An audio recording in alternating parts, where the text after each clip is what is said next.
আপনারা কি কখনো ভেবেছেন অন্ধকার নামার পর কোনো বাড়ির জানালার বাইরে দাঁড়িয়ে যদি কারোর ছায়া দেখা যায়, অথচ সেখানে যদি কেউ না থাকে, তাহলে সেটা কে হতে পারে?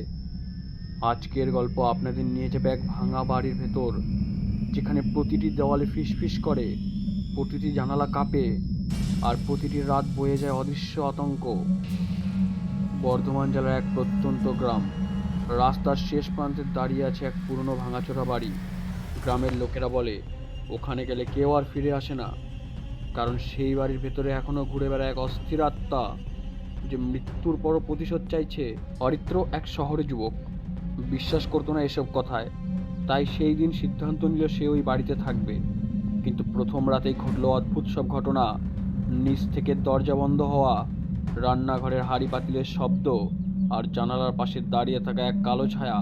এবার আপনারা তৈরি হন, কারণ আজকের এই গল্পে শুধু আপনারা ভয়ই পাবেন না, বরং প্রত্যক্ষ করবেন এক অশান্ত আত্মার অদ্ভুত যাত্রা, যে শান্তি পাবে কেবল তখনই যখন তার মৃত্যু রহস্য উন্মোচিত হবে। বর্ধমান জেলার প্রত্যন্ত গ্রামে থাকে অরিত্র। শহরের ছেলে হলেও বাবার চাকরির কারণে এখানে আসতে হয়েছে তাকে। শান্ত নিরিবিলি গ্রামটা প্রথমে ভালোই লেগেছিল, কিন্তু গ্রামের মানুষজন ওদের একটা বাড়ি নিতে বাধ্য করলো। রাস্তার একেবারে শেষ প্রান্তে। বাড়িটা ভাঙাচোরা, অনেকদিন কেউ থাকেনি, তবে সবাই বলতো এ বাড়ি নাকি অশুভ, কেউ থাকতে পারে না। অরিত্র এসব বাজে কুসংস্কার বিশ্বাস করতো না, তাই সেই একদিন সাহস করে বাবাকে বলল, এখানে আমরা থাকবো, দেখি তো ভূত যদি সত্যি থাকে। প্রথম রাতেই ঘটলো অদ্ভুত ঘটনা। জানালার বাইরে কে যেন দাঁড়িয়ে তাকিয়ে আছে।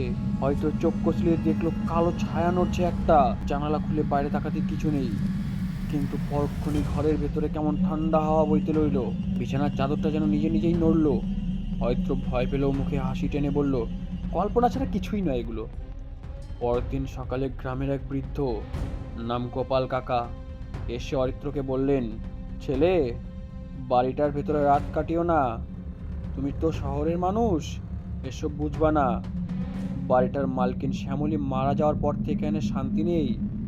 অরিত্র কৌতূহলী হয়ে জিজ্ঞাসা করলেন, কে শ্যামলী? গোপাল কাকা ধীরে ধীরে বলতে লাগলেন, এই বাড়িতে বছর 20 আগে এক গৃহবধূ আগুনে পুড়ে মারা গিয়েছিল।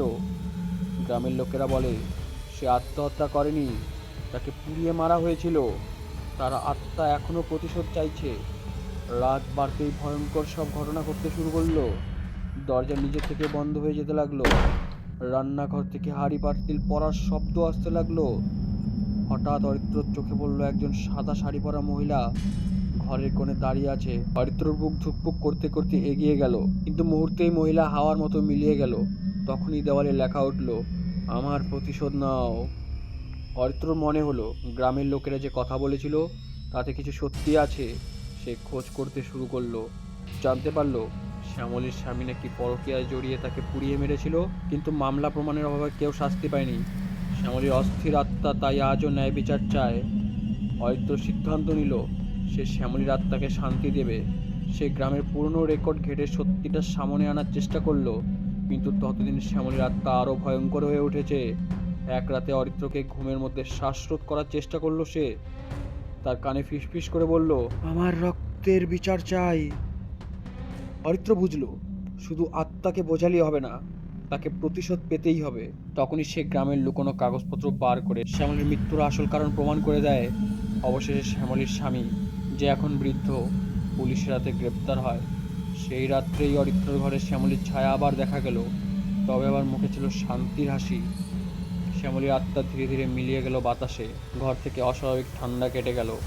অরিত্র জানল সে শুধু একটি রহস্যের সমাধান করেনি, এক অস্থির আত্মাকে মুক্তি দিয়েছে।